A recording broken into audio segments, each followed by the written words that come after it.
Welcome to another episode of Laugh, Lend and Eat, hosted by Fabi Nagmi. Fabi is the National Sales Manager for First Option Mortgage and a featured writer for multiple mortgage magazines. Today's guests are the backbones of First Option Mortgage, Kevin Strika and Clay Jones. Collectively, they both have created a back-end infrastructure for the FOM sales team that allow for quick and seamless loan closings. With the added pressure of the loan volume that the industry experienced in 2020, we wanted to find out more about what it took to build this infrastructure, how they maintain it, and what the future holds for them. So sit back and enjoy. All right, everybody, welcome back to a bonus episode of Laugh, Lend, and Eat. I know the last time I talked to you guys on this podcast, we were finishing up our season. And I figured I'd squeeze one more in. Maybe I'm addicted to these things more than I realize. I'm not sure. But we got a really cool episode today. We have Kevin Strika and Clay Jones, my partners in crime at First Option. So full transparency alert. We all work at First Option together. And these guys are the ones that prop me up and make me look good out there in the field. So I appreciate them.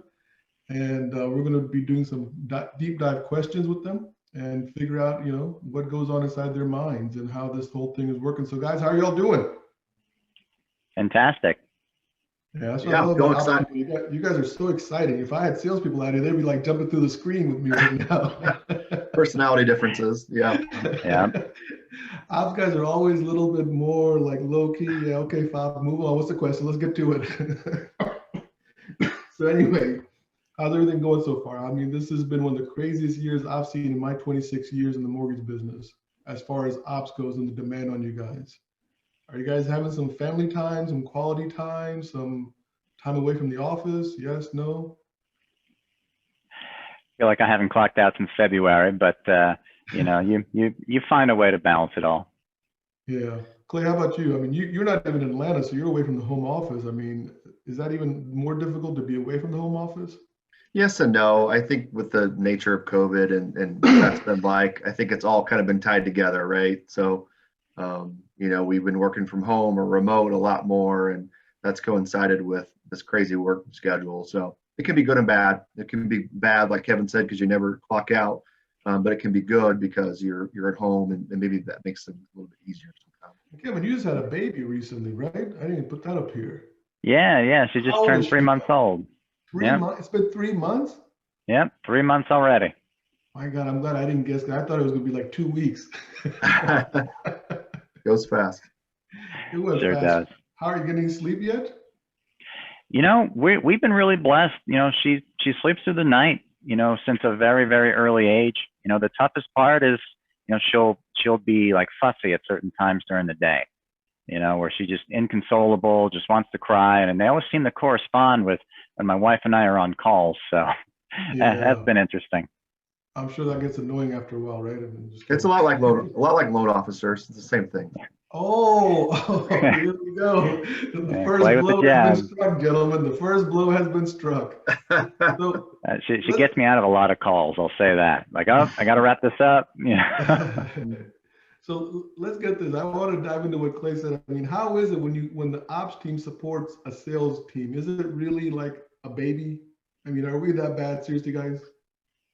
No, I don't think so. Yeah, I mean, Kevin can jump into. That was really just a joke. The people that we work with, typically, that's the consensus that we talk behind the scenes, and we're bashing everybody, and that's really not true. I mean, the truth is that there are more people. There are some people that are challenging and have different situations, but really, especially at this company, and not to be a total homer, but the people that are successful for a reason, and it's not because they're being difficult. I mean, for the most part, I would say that they're the best team members that we have. The people that are doing really well are there for a reason. Yeah. So yeah. Not to jump over sorry, Kevin, real quick. I'll make sure that people understand. Clay Jones, you're responsible for credit risk and underwriting, and then Kevin Strika, you're responsible for operations, which includes closing, processing, QC maybe, I'm not sure. Yeah, not QC. I've been closing, processing, post-closing, and Encompass administration. Yeah, yes. I mean, a lot of the operations falls on your end, whereas on Clay's side, it's more credit risk and underwriting. Yeah, Right. between Clay and I, we pretty much run the gamut. So, do you guys like when you guys are building this structure right now? Because let's kind of dive into this a little bit. Is that first option is obviously not a huge lender in the mortgage arena, right? It's obviously starting to get there. I can see those numbers as steadily continue rising, and we're opening up more markets. You know what I mean? But is it pressure for you guys to support a growing infrastructure like that, where you guys really can't predict, 90 days from today where we're going to be? Yeah, it definitely puts a little bit of unique pressure on us. And, we felt it a lot in the earlier part of the year when the volume ramp up really hit. We had the refis flow in like crazy, and then we're adding on a significant number of branches, all in the same time. We kind of scramble a little bit to get our heads above water. But, our strategy now, we're recruiting to stay ahead of it. So I'm intentionally overstaffing in some of our departments so that when that next branch hits, we'll have the people in place already to deal with it. We've set up all the comp plans so that they have the incentive that the loan officer has. They want to close every loan they possibly can. So now that we've reached a good place where our supply and demand are relatively close to each other, it's no longer stressful. It's turned stress into excitement. We're excited to bring that next group in. Every new person that comes in the door is another opportunity to build them up and make them successful, and by extension, each one of our ops people too. And that kind of helps us not, talk about the loan officers and, have that be our primary goal. We want to get loans done. Clay, are you sharing in the excitement here that Kevin's talking about? Yeah. I mean, to be, not that Kevin's not being real, but there were some challenges there in the middle. I mean, something you talked about is us being a smaller company and kind of growing. One of the challenges is, Kevin and I are so involved in everything that there's a little bit of a personality situation where, everyone's coming to you for a majority of the items, especially Kevin more than me. And, we've had some challenges growing that middle group, right? So we don't have a huge talent pool to pick from. I don't want to insult anyone that's at the company now, but we just didn't have a lot of layers. That's just a fact. Yeah. And now that we're recruiting that middle group, we're seeing a lot of people that are, rising to the challenge and just really excelling at their jobs.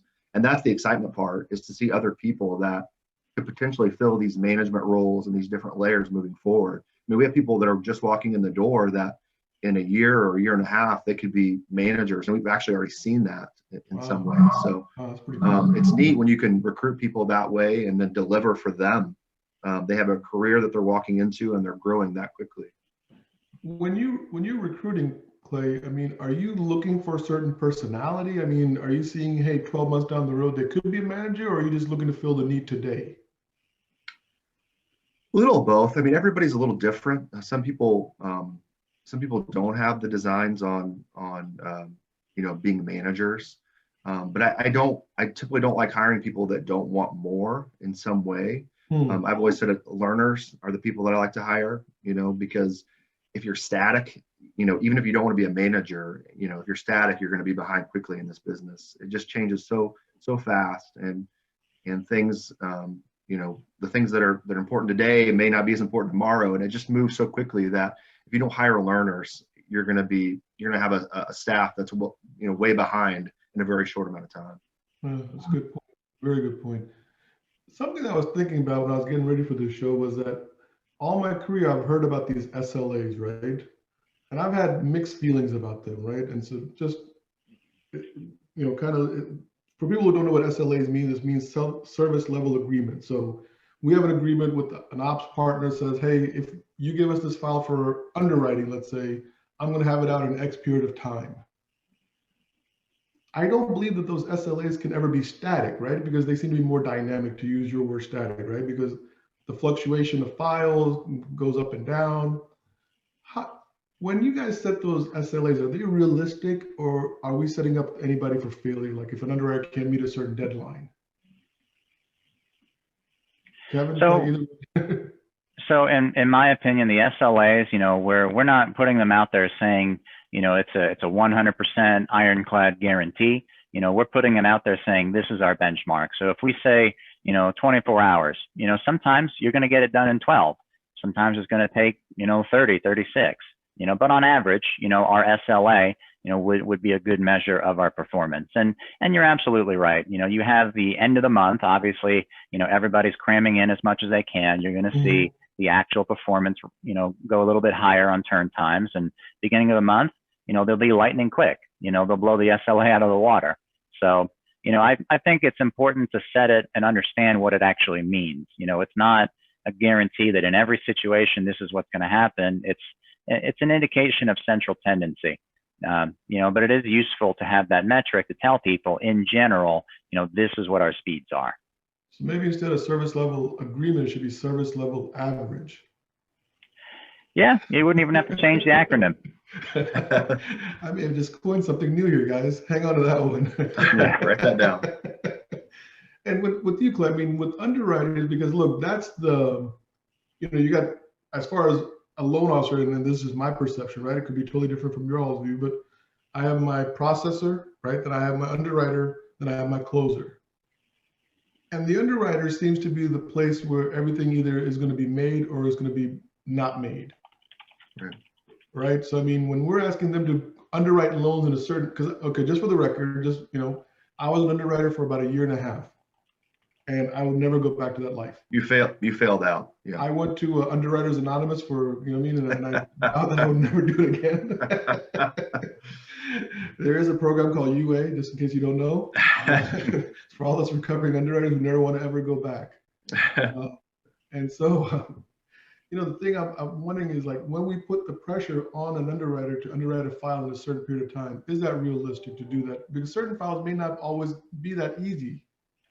Yeah, I mean, it's a great question, and I think Kevin kind of indicated what my answer would be as well. Is just that it's the goal, and if you find someone that kind of wants to beat you over the head with it, or say, hey, it's 24 hours and 30 minutes, it's going to be tough for us to have a great relationship. The thing I always tell sales is it's the same with your side. We would say, hey, we don't want to have rushes. Like, just, they shouldn't exist. You should manage your deals and everything should work out perfectly. But we all know that things do come up and things do happen. And, files do need to sometimes be rushed for whatever reason, whether it's a good one or whether it's a bad one, whether it's our fault or whether it's not our fault.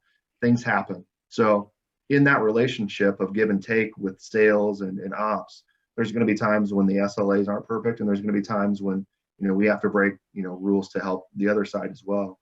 And I think that's why having a good relationship, like we talked about earlier, is just so important, because if a team that's willing to give and take, then this is something really cool right there. I want to interject with something real quick before I forget my train of thought. When your underwriters make a mistake, and I've been guilty of it as a loan officer, I know I've managed loan. We seem to want to drive like an 18-wheeler through that crack, right?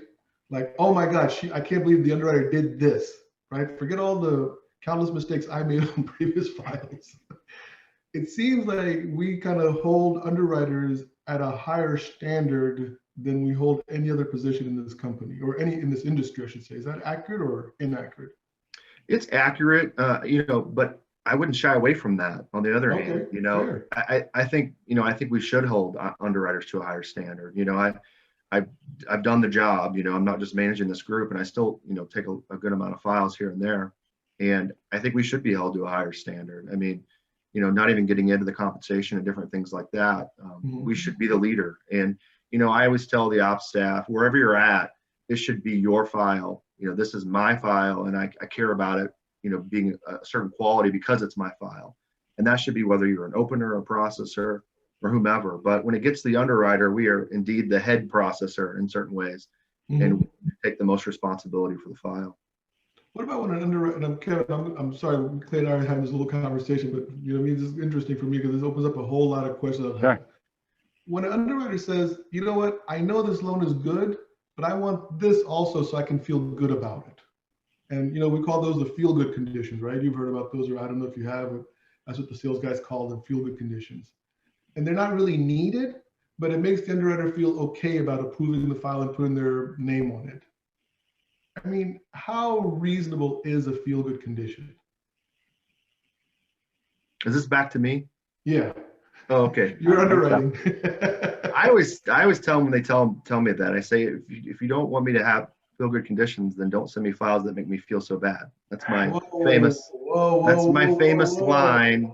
It's very, very corny, but no, I think we try to get rid of those as much as we can. You know, we still have issues, and not just us. I see them in the industry as well, where people add things that, you know, in my mind are beyond the AUS or beyond the, you know, the pale of what conditions that we need. And we just try to take them out as much as we can, case by case, and train as we go. Now, I will say sometimes people will label feel good conditions as what I wouldn't consider feel good conditions, what I would consider more, you know, important things. So sometimes definitions and things, you know, are negotiation between managers, and that's just the way it is. Again, having that good relationship is so important, so you can have those conversations.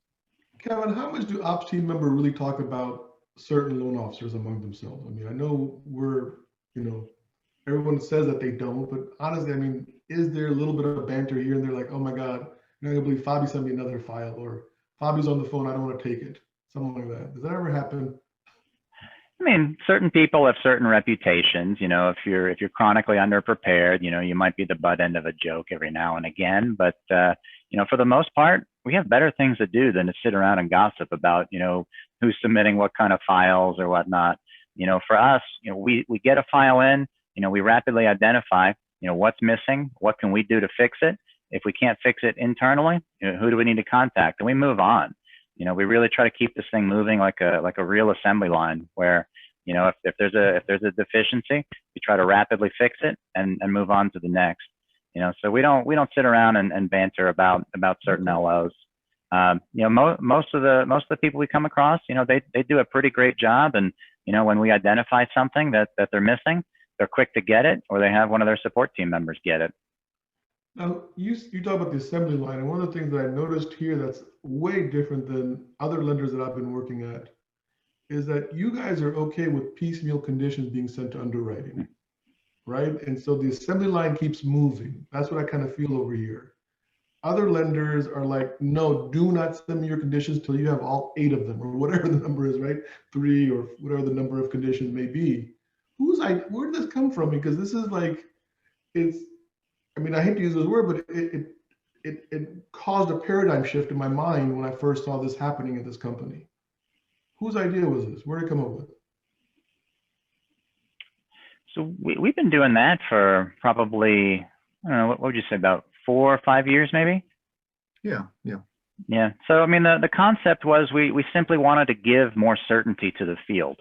So what we would find is if you had 20 conditions, you know, and then one of them was, you know, hey, we need the appraisal. If you get all 20 conditions, your appraisal's been done for 2 weeks, you submit it to underwriting, and all of a sudden your underwriter wants a different comparable. Then you have to go back to the appraiser, and you're taking days to get responses there. It just doesn't make any sense. You know, so we tried to have everything operating in parallel. So at the same time you're working on conditions number 3 through 20, you know, you can also be going back to the appraiser and having them work on those corrections while we're still getting everything. Kevin, we just lost your audio. So Clay, you want to jump in real quick? Looks like we lost. Yeah, sure. Yeah, just what Kevin was saying. I mean, one of our core features is that we value independence in the branches. And, you know, what I always tell these folks is, you know, have your pipeline manager, or you as the manager, identify what you think could be a problem spot on that file. And instead of waiting, you know, 3 days before closing to figure that out, you know, that's the first thing you would work on. You know, if I was managing a pipe, I would say, hey, this income condition, I don't quite know what's happening here. This looks like it needs to be really figured out. That would be the first thing that I would have my group start working on. And it just gives these groups out there such, like I said, independence, because they get to decide, you know, when and how the file is cleared. And, you know, when it's getting towards the end of the file, we're just mopping things up at that point. You know, a lot of people understand how different it is than the rest of the industry, right? I mean, the rest of the industry that I grew up in, right? Even the company that I created, right? I mean, I never had this idea of, hey, you know what, whatever I was told by my head of underwriting, I went along with it, signed off on it, which was, please don't have them piecemeal conditions to us. Yeah, and you know, I don't know if it was even either one of our ideas. I think we'd heard about some people doing it in the industry, and we both, I think we're both big fans of it now.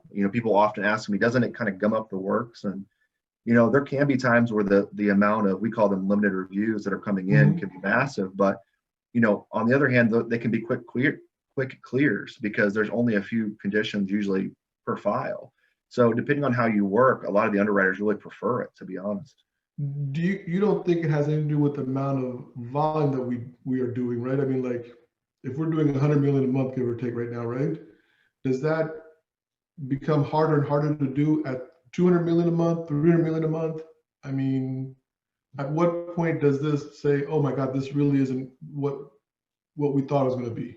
Or, that's a good question. I think, as we change structures, not that we're looking to do that, but, using junior underwriters or assistant underwriters or different personnel to clear some of those conditions, creating new, different departments, again, not that we're there, but, appraisal departments, et cetera, it's actually going to make it easier because those conditions can go into these different buckets and different places and get cleared through other staff that, could potentially do it even faster than the underwriting staff that we have and for less money.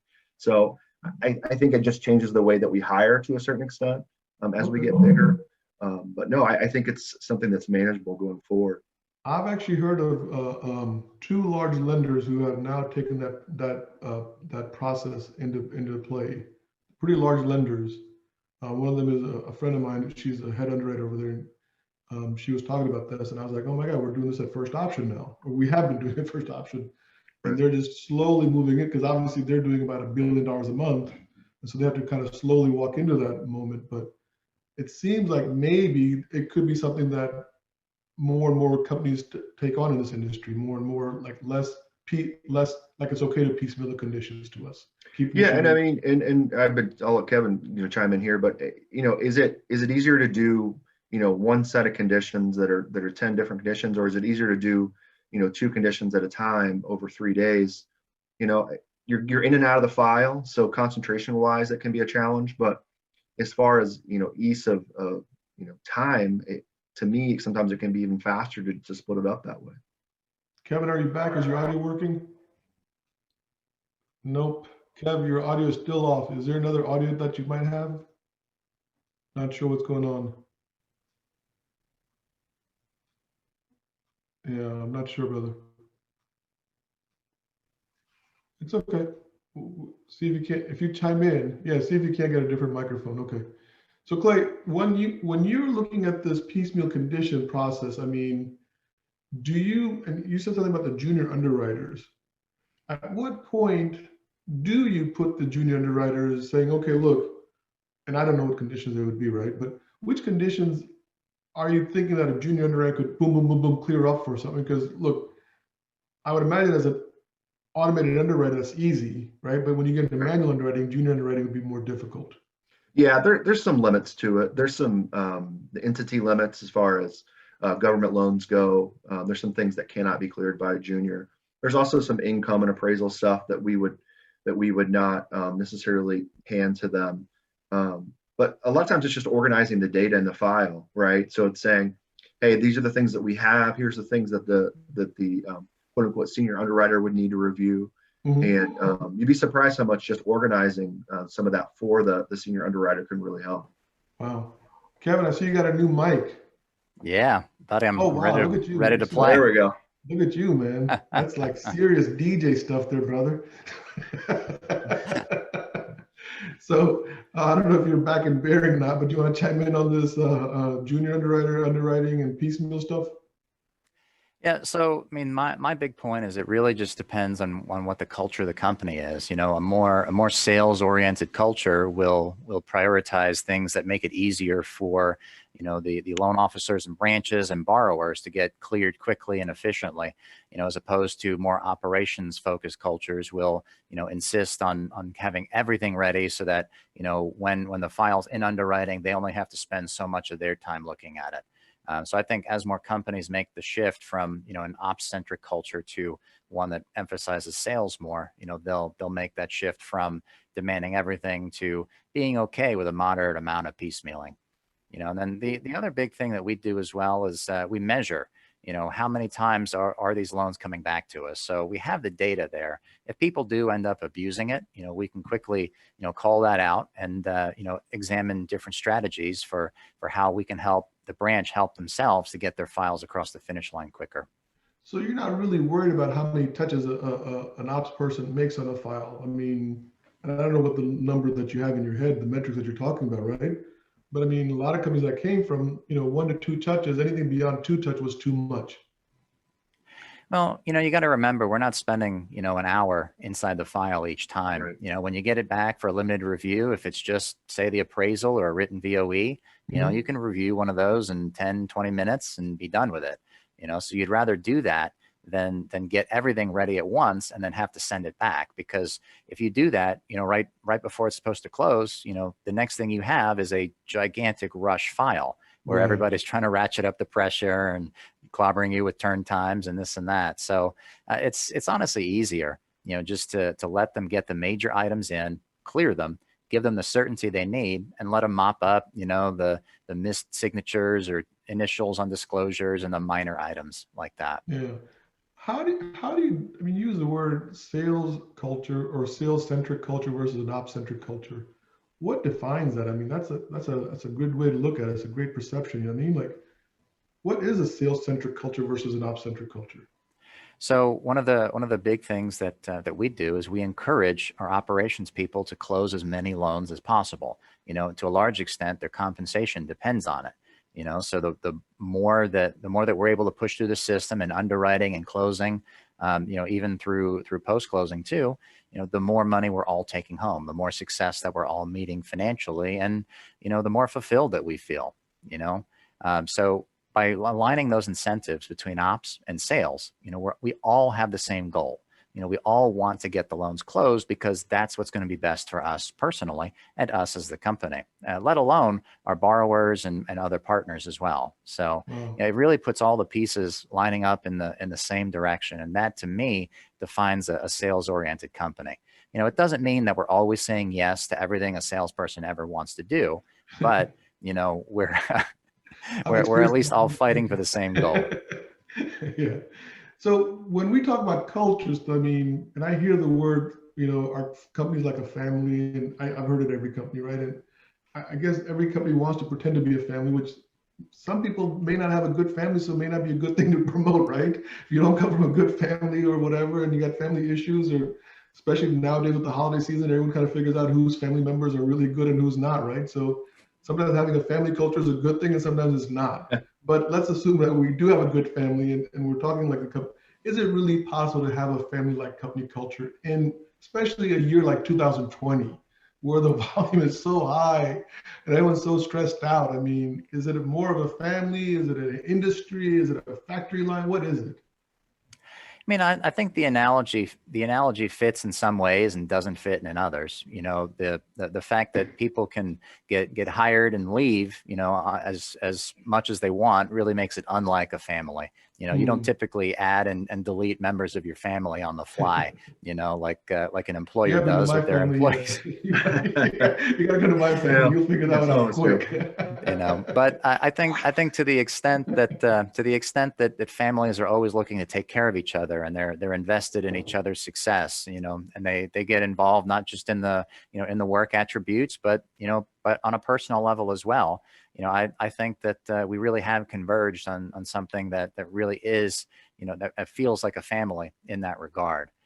So I've got, I actually hired a member of my literal family to work here, but we brought on other people as well that, we've known for years. I mean, we have friends from other domains that we've invited to come work with us. And, it really feels that, most people here have a personal connection to at least one other person. And that to us has helped us build a much more successful organization, because we're heavily invested in each other's success. It's not just, a bunch of strangers who happen to work at the same company at a given point in time. Clay, what about you? I mean, in the underwriting, I mean, you guys are remote, right? I don't think there's any underwriters that are really centralized. You guys are really big on remote underwriting. So you guys are even more kind of, that kind of the social gathering environment that creates a more of a communal environment is gone. How do you create that culture to keep everybody together then? It's tough, and I think probably a lot of companies are finding out how tough it really is during these times, and I'm kind of with Kevin. Well, he didn't exactly say this, but for me, like I've never liked using that term family, Mhm. just being honest. Mhm, I've sure. always said I have my own family. This is work. It's different.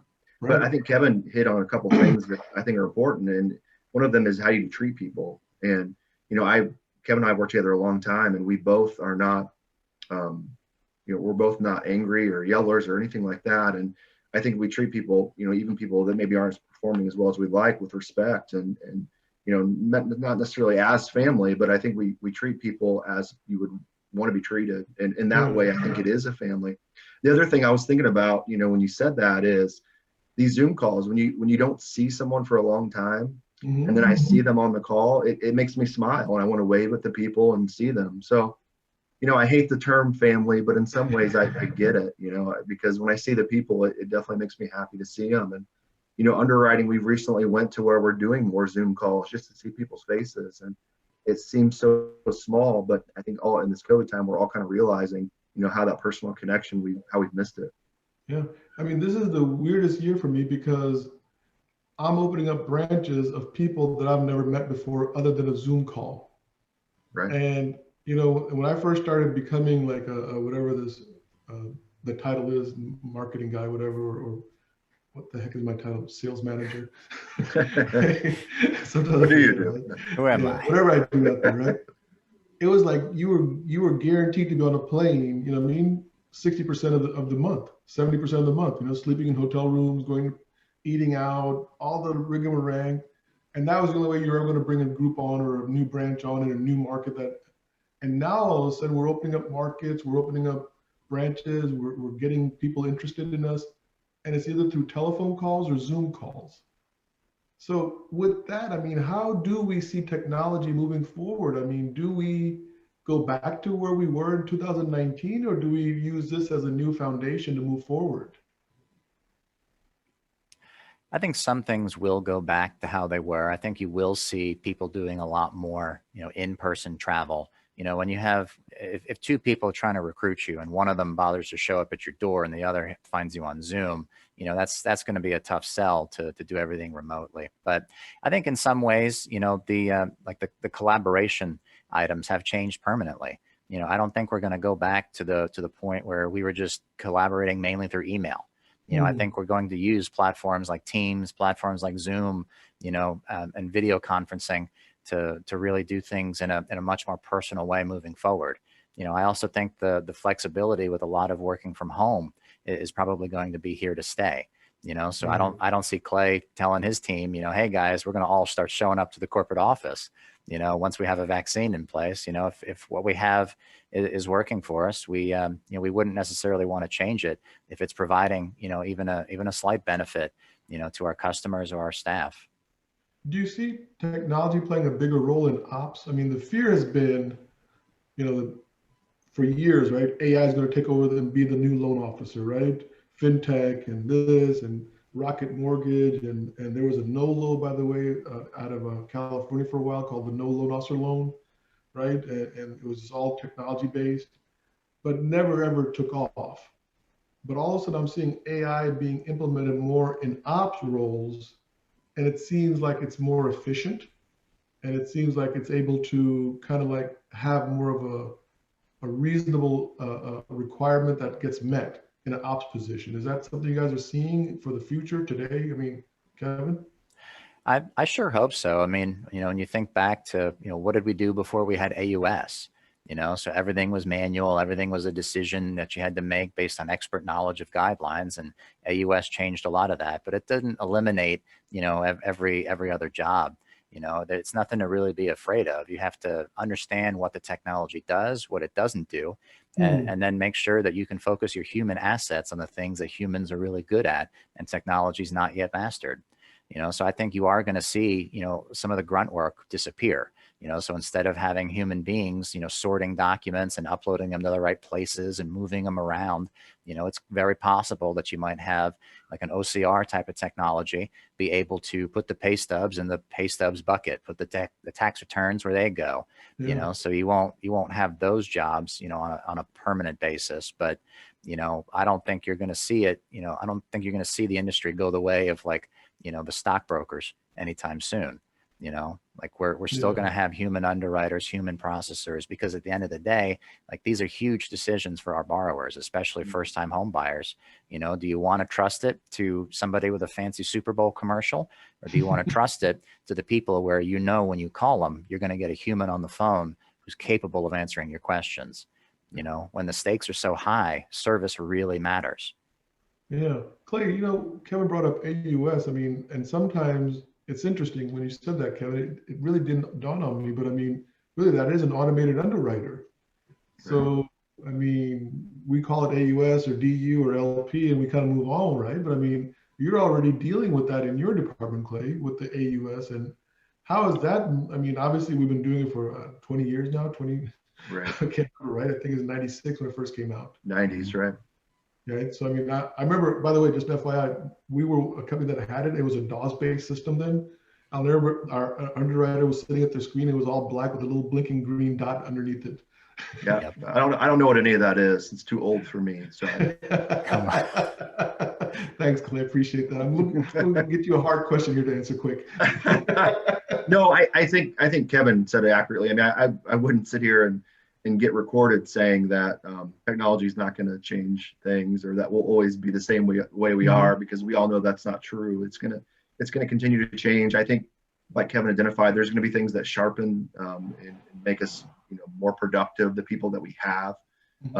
But to Kevin's point, I mean, there's just so much value in having a person that you can deal with, and even from the sales side, having a human that you can talk to about why the decision was made.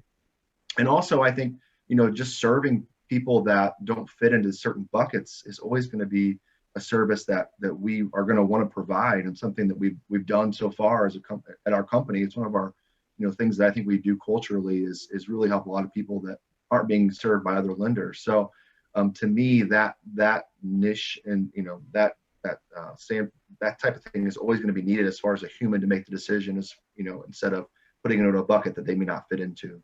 So speaking of the bucket that nobody wants anymore, I mean, I'm hearing that like 640 and under is gone, right? Which I don't know. I mean, it seems like, I mean, every time first it was 600 is gone, and then below 620 is gone. Now I hear 640 is gone. I mean, and some of my friends at the banks, they're not doing anything below 660. Some aren't doing cash out refinances anymore.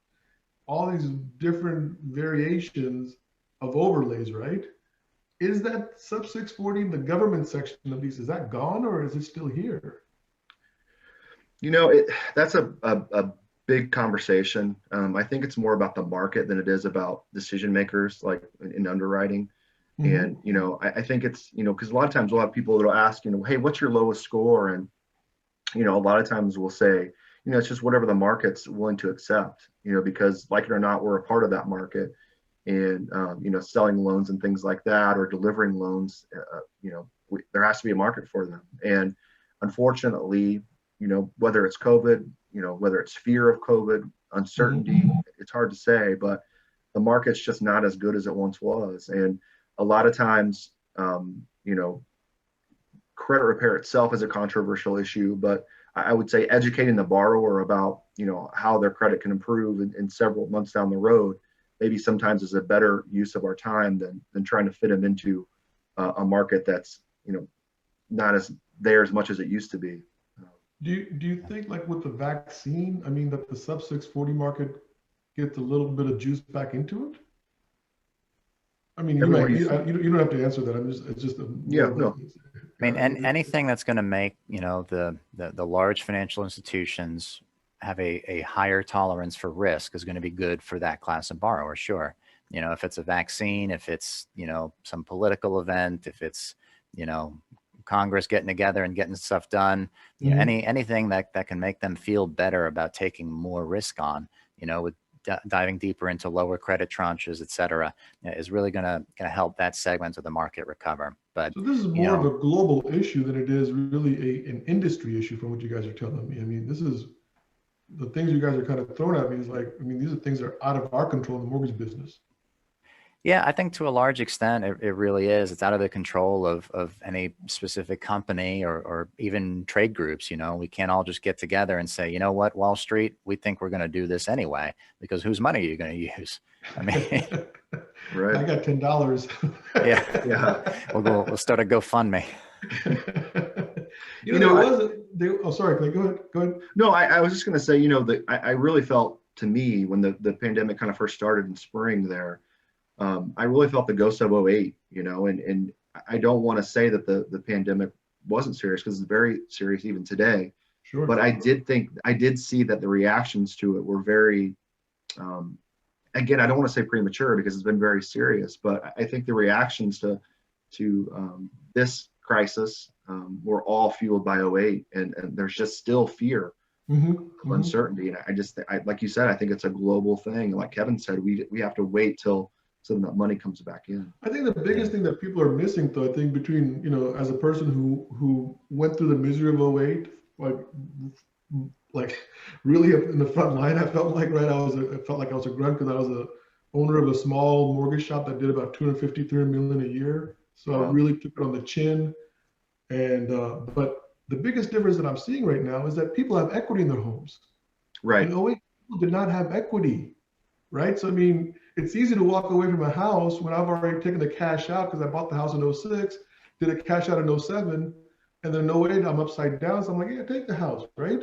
But today, I think it's like almost 70 or 75% of homeowners have at least 20% home equity in there. So you're not walking away from that. Yeah. I totally agree. Yeah, and I think that's the problem. To me, sorry to walk over you there, but to me that it is. I think they're overreacting, and you don't want to say that anybody's overreacting to COVID, because it's not true. But financially, I think we're in a different spot than we were in 08, and a lot of people are acting like it's the same.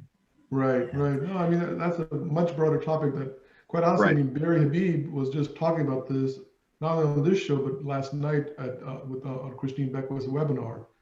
And just that's why it's fresh in my mind when you brought that up. Kevin, you were going to say something?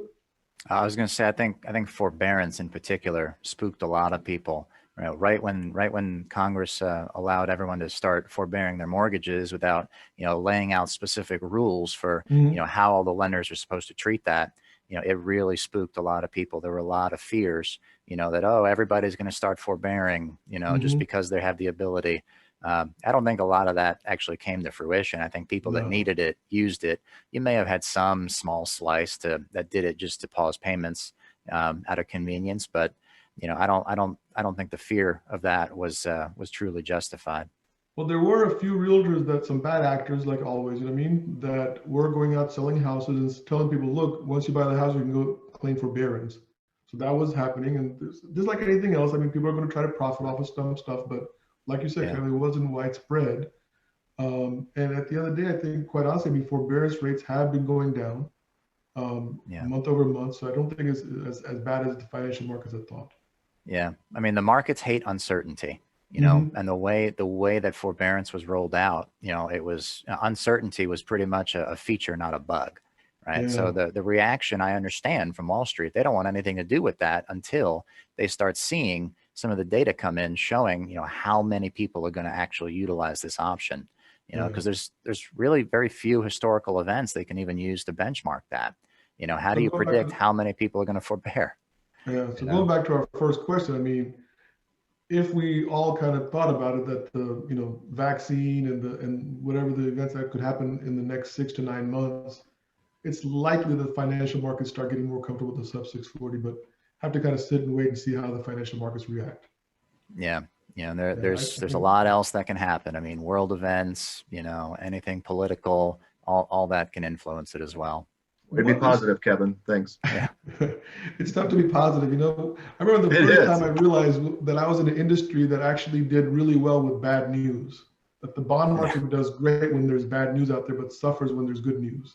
Right. And when that dawned on me, I was like, oh my God, what am I doing? You're the Grim Reaper, man. I'm a musician. I'm majored in music. What the heck am I doing in this industry? So speaking of 2021, I mean, we all have, I've been putting together my business model for 2021. I'm going to be sharing with you guys hopefully the next few weeks before we end this month of December. But I mean, what does 2021 look like for you guys overall? I mean, I think one of the best things that I've seen at First Option is that the growth is organic and it's not depending on the low interest rate market that I've seen other people. So it's more organic and it's more purchase based than refi based. Yeah, so we have some branches where I don't remember them ever doing a refinance. You know, like they're laser focused on their purchase customers, their realtor partners, et cetera. You know, so for us, one of the big things we're doing is, you know, adding on as many new branches as possible. You know, finding the people who don't want to wait 3 weeks in underwriting to get a decision. You know, and showing them that there's a better way to manage a company that's going to better serve, you know, their book of business. You know, and welcoming them with open arms over here to First Option. You know, we're also staying ahead of the demand a little bit when it comes to hiring people on. So, you know, we've got very streamlined systems. We're able to take people, you know, who are smart, tech savvy, and open-minded, and plug them into processing, plug them into closing, ramp them up quickly, and they can serve LOs who have been in the business for decades, you know, and no one will ever even know they're new, you know. So using technology in an intelligent way like that, you know, allows us to make these jobs more accessible, significantly widen our labor pool, and facilitate, you know, rapid expansion and growth, you know, on a company level. So Clay, for us, I mean, that's what 2021 is about. So I mean, Clay, on your side, I mean, are you seeing any changes in the markets for 2021 that could have an impact, positive or negative?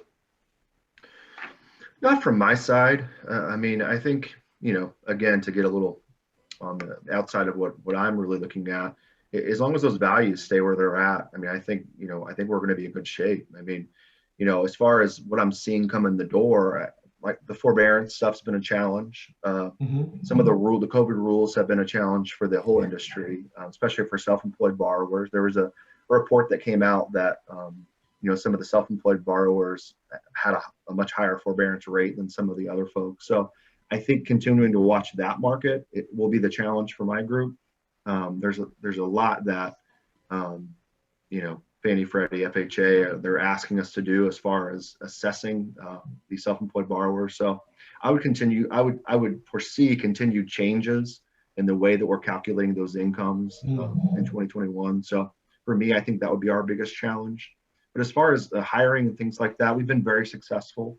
And to me, that's been one of the most successful parts of certainly Kevin, what he's doing, as well as what I'm doing, as far as, you know, being able to hire in the super competitive market, I think has been really one of our best successes from 2020.